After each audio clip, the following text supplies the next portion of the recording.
फेसबुकवर टाकत होतो. फेसबुकवर टाकल्यानंतर त्या ठिकाणी त्याला लाईक करणारे काही मंडळी असतील किंवा त्या ठिकाणी कमेंट्स करणारे मंडळी असतील, ते वेगवेगळ्या विभागाचे होते, ज्यांना शिक्षणाचा शौक माहिती नव्हता. असे लोक त्या ठिकाणी असतात, मग कुठेतरी ते निगेटिव्ह एखादी कमेंट टाकतात.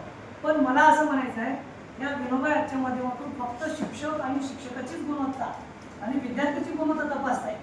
दुसरा इतर फील्डचा कुठलाही व्यक्ती तिथं नाही आहे. ज्यांच्याकडं सॅलार्थ आय डी जनरेट झालेला आहे तीच लोक त्या विनोबा ॲपला कनेक्ट झालेली आहे. आणि खरोखर शिक्षक आपलं मूल्यमापन करत आहे.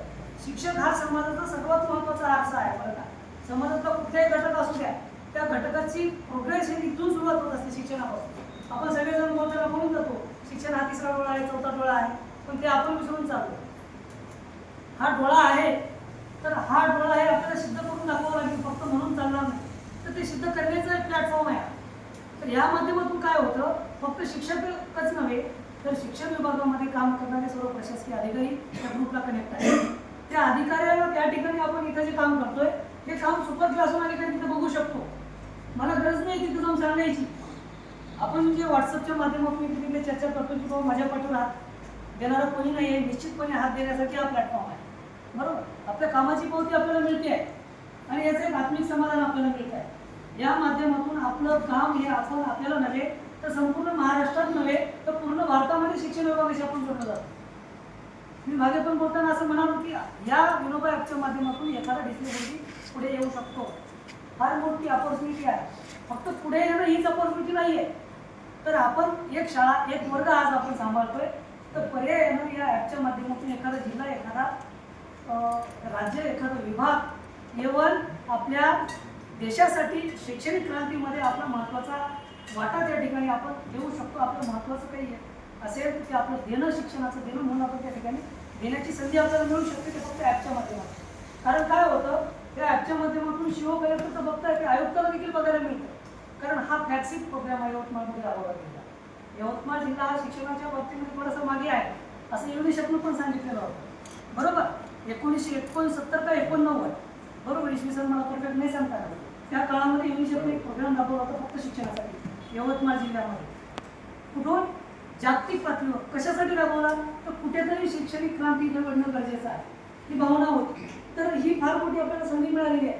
आणि या संधीच्या माध्यमातून खरोखर आपल्या वरखेड तालुक्यातील जे कोणी शिक्षक, गुरुजन, बंधू भगिनी खूप मन लावून काम करतात, काम केल्यानंतर त्यांचे जे चांगले अत्यंत प्रभावी शिक्षण क्षेत्रामध्ये काहीतरी परिवर्तन घडण्यासाठी सकारात्मक विचाराची गरज आहे, ती वैचारिक पातळी निर्माण करण्यासाठी हा व्हिडिओ अपलोड केला जातो. आणि फक्त व्हिडिओ अपलोड केला म्हणून या लोकांना इथे प्राईज मिळत नाही, अवॉर्ड मिळत नाही, तर त्याची गुणवत्ता तपासली जाते. ते जे काम करतायत, जे व्हिडिओ टाकतायत, ते व्हिडिओ खरोखर प्रभावी आहे का त्याची चाचपणी केली जाते. आणि एखादा कुठल्याच कामाचा व्हिडिओ नाही, असाच टाइमपास व्हिडिओ अपलोड केला आहे, तो निश्चितपणे डिलीट केला जातो. बरोबर आहे ना?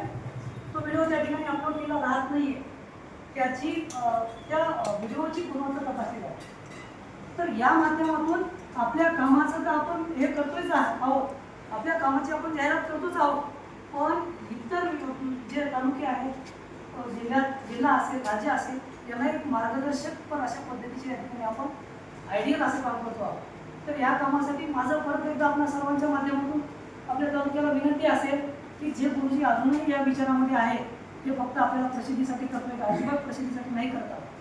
बरोबर, तर चांगल्या कामाचा विषय तिथपर्यंत गेला पाहिजे, चांगल्या कामाची जाहिरात झाली पाहिजे, यासाठी करतो आपण. शिक्षण क्षेत्रामध्ये काम करत असताना आजपर्यंत इतर विभागाशी कम्पेअर जर केलं तर शिक्षण विभाग थोडासा मागं का राहतो, तर त्याचं कारणच हे आहे की शिक्षण विभागाची जाहिरात पाहिजे तशी होत नाही. कुठल्या जिल्हा परिषद शाळेमध्ये एखादा मुलगा नवोदयामध्ये पात्र झाला असेल तर त्याचं बॅनर कुठंच पाहायला मिळत. बरोबर, तो शिष्यवृत्ती धारक झाला असेल शिष्यवृत्तीला तरी त्याचं बॅनर पाहायला मिळत नाही. पण संस्थेमध्ये जर तो बघितलं तो शिष्यवृत्ती धारक होत नाही, फक्त तो काय होतो, क्वालिफाय होतो, तरी त्याचं बाहेर बॅनर कुठेतरी असतं. मग आपण चांगल्या कामाची जाहिरात नाही करत आहोत.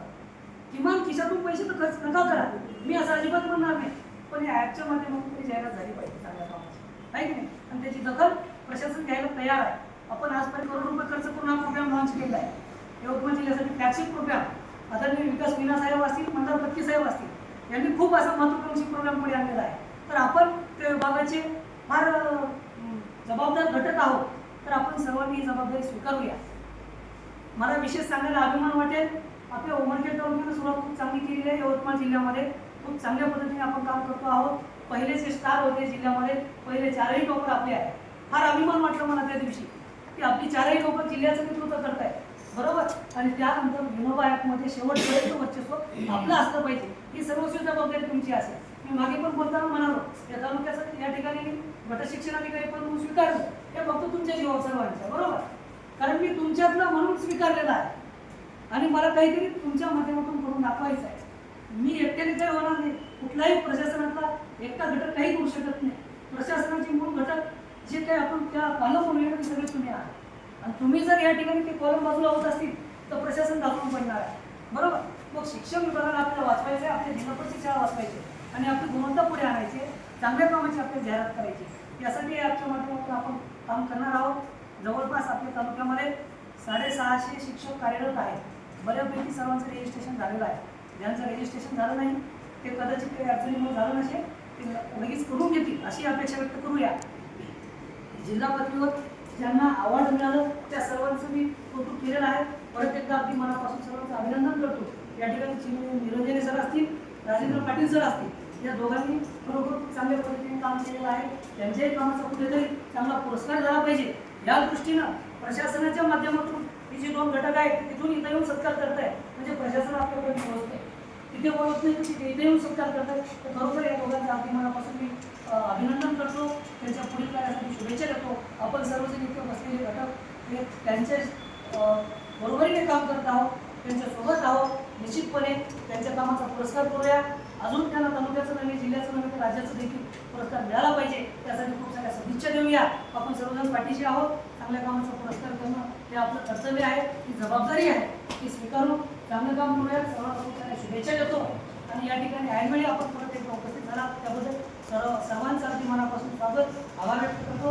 आणि पुढील कार्यक्रम जो आपला त्यांना सन्मानपत्र आणि जी काही किट आहे अवॉर्डच्या माध्यमातून ती आपण देऊया, त्यांचा पुरस्कार करूया.